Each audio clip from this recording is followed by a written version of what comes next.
Good morning बच्चों। कल हमने कार्बन के अपरूपों के बारे में जान लिया है। हीरा, ग्रेफाइट, कोयला, काजल, लकड़ी का चारकोल, ये सब क्या है, कार्बन के अपरूप है। आज उनका उपयोग देखेंगे। ठीक है, सबसे पहला हीरा का उपयोग है। हीरा सबसे ज़्यादा क्या है, चमकदार होता है, इसलिए उसे आभूषण में बहुमूल्य रत्न का स्थान प्राप्त है। ठीक है, इसलिए वह चमकता है क्योंकि जब उसमें कोई प्रकाश प्रवेश करता है तो उसका कई बार पूर्ण आंतरिक परावर्तन हो जाता है, इसलिए हीरा प्रकाश उत्पन्न करता है और बहुत ज़्यादा चमकता है। अगर क्वेश्चन आता है कि हीरा क्यों चमकता है, तो उसमें यही लिखना है कि हीरा में प्रवेश करने वाली प्रत्येक प्रकाश की किरण का कई बार बाहर निकलने से पहले कई बार पूर्ण आंतरिक परावर्तन होता है, इस कारण वह चमकीली दिखाई देती है। ठीक है, दूसरा उपयोग है, यह सबसे कठोर पदार्थ है, इसलिए इसका उपयोग कांच काटने और कठोर पत्थर को छेद करने वाले औजारों में किया जाता है।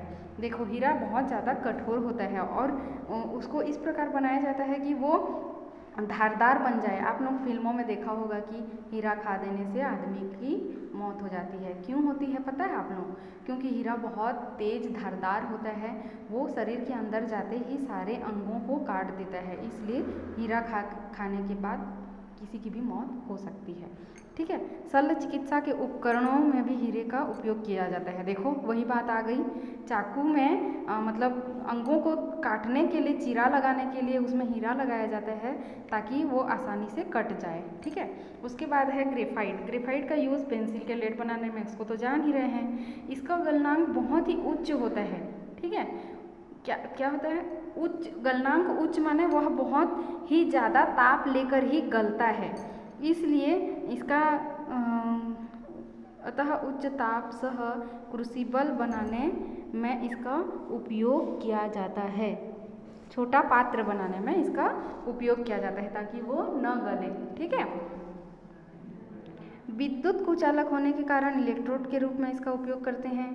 ग्रेफाइट का उपयोग काला पेंट और छपाई की स्याही बनाने में किया जाता है। ये सब इनके उपयोग हैं। ठीक है, अब यहाँ पेंसिल के बारे में थोड़ा सा देख लेंगे। लेड बनाने के लिए ग्रेफाइट के महीन चूर्ण को बारीक मिट्टी और मोम के साथ मिलाकर उसका पेस्ट बनाया जाता है। इसकी पतली छड़ें बनाकर उन्हें सुखाया जाता है। यही चीज़ पेंसिल लेड कहलाती है। ठीक है, काजल का उपयोग सब जान रहे हो, स्याही और काला रंग बनाने में, टायर और प्लास्टिक में पूरक के रूप में। ठीक है, कोयला ईंधन के रूप में, धातुओं के, लोहे के निष्कर्षण में। ठीक है, इसको निष्कर्षण को आप बाद में पढ़ोगे जब आगे की क्लास में जाओगे। लकड़ी का चारकोल का क्या उपयोग है?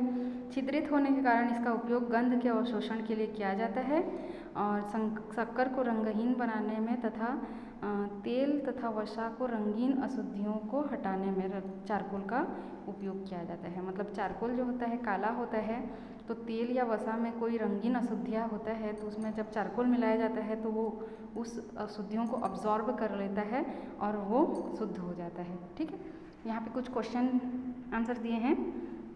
हमारे चारों कार्बन किन किन रूप में पाए जाते हैं, ये तो अभी जान रहे हो, हीरा, ग्रेफाइट, कोयला, ये सब है। अपरूपता क्या है इसको कल बता दी हूँ। हीरे के उपयोग लिख सकते हैं आप लोग। बनाने की विधि, लकड़ी और चारकोल, लकड़ी का चारकोल और काजल बनाने की विधि बुक में दिया हुआ है, उसको लिख लेंगे।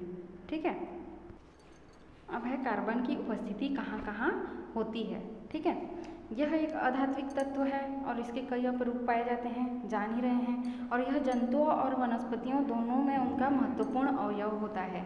ठीक है, हमारे शरीर में भी कार्बन का बहुत ज़्यादा उपयोग होता है, इसी के कारण हमें शक्ति प्राप्त होती है। जो हम भोजन करते हैं ना, तो जो उपापचय और उपापचय की जो क्रिया होती है ना, वही कार्बन के कारण ही होती है। हमारे शरीर में जो भी ऊर्जा बनता है भोजन के कारण, वह कार्बन की उपस्थिति के कारण ही बनता है। ठीक है, और दैनिक जीवन में जो प्रयुक्त होता है वो कागज, रबर, लकड़ी, टायर, पेंसिल, कपड़ा आदि, ये बहुत सारे इसमें कार्बन उपस्थित होते हैं। उसके बाद है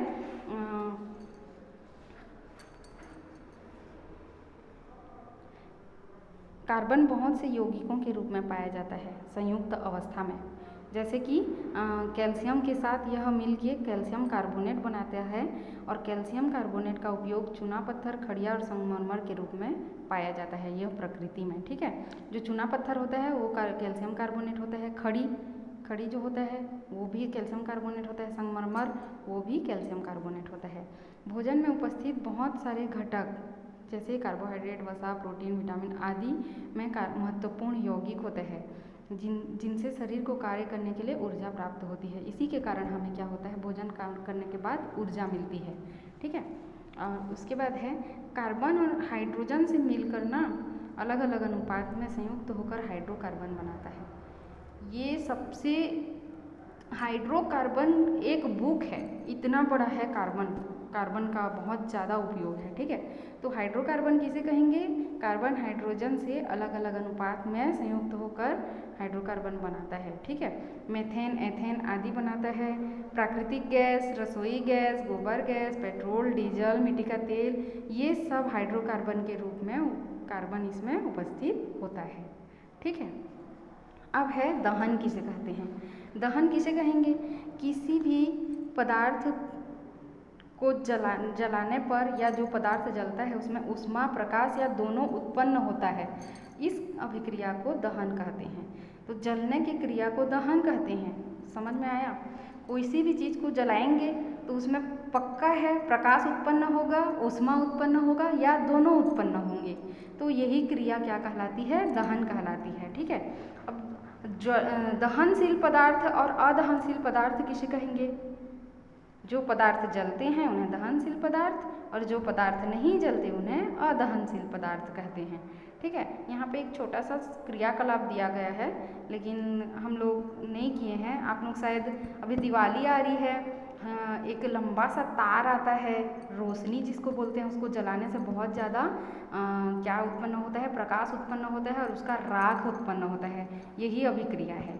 उसमें मैग्नीशियम होता है और वो ऑक्सीजन से क्रिया करके क्या करता है, मैग्नीशियम ऑक्साइड बनाता है और साथ में ऊष्मा और प्रकाश उत्पन्न करता है। ठीक है, तो इस प्रकार दहन एक प्रकार से ऑक्सीकरण की अभिक्रिया होती है जिसमें ऊष्मा और प्रकाश दोनों उत्पन्न होते हैं। ठीक है, तो और क्या है,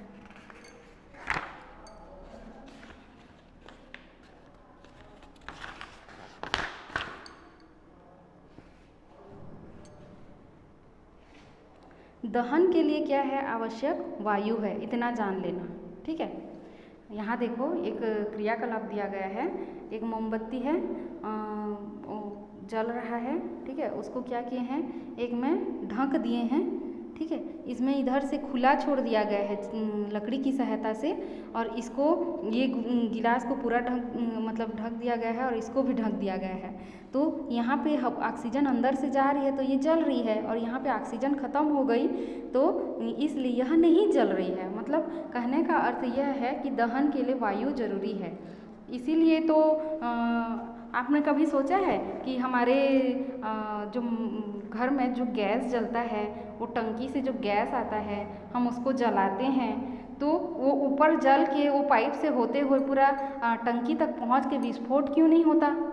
वो इसलिए नहीं होता क्योंकि उसको जो नली से जो गैस बाहर आती है यहाँ ऑक्सीजन से क्रिया करके क्या करती है, जलती है। ठीक है, और चूँकि टंकी के अंदर ऑक्सीजन नहीं होता है इसलिए वो वहाँ तक चिंगारी नहीं पहुँच पाती है। इसलिए यहाँ इस उदाहरण से आप लोग समझ सकते हो कि जलने के लिए वायु बहुत ज़रूरी होता है। ठीक है, अब यहाँ पे कुछ प्रश्न उत्तर है, उसको आप लोग बना सकते हो। कार्बन और हाइड्रोजन से बने यौगिक क्या हैं, हाइड्रोकार्बन है। दहन क्या है, जलने की क्रिया है। 3 दहनशील पदार्थ के नाम, जो जलते हैं उसके नाम लिखना है।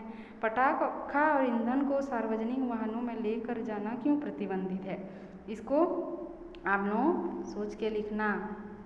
क्यों प्रतिबंधित है, जलने वाली चीज़ है, ईंधन गर्म होता है, अगर बाई चांस उसमें कभी आग लग गई तो क्या होगा, इसलिए पटाखों और इंजन को सार्वजनिक वाहनों में लेकर जाना प्रतिबंधित किया गया है। इस प्रकार ये पार्ट आधा हो गया।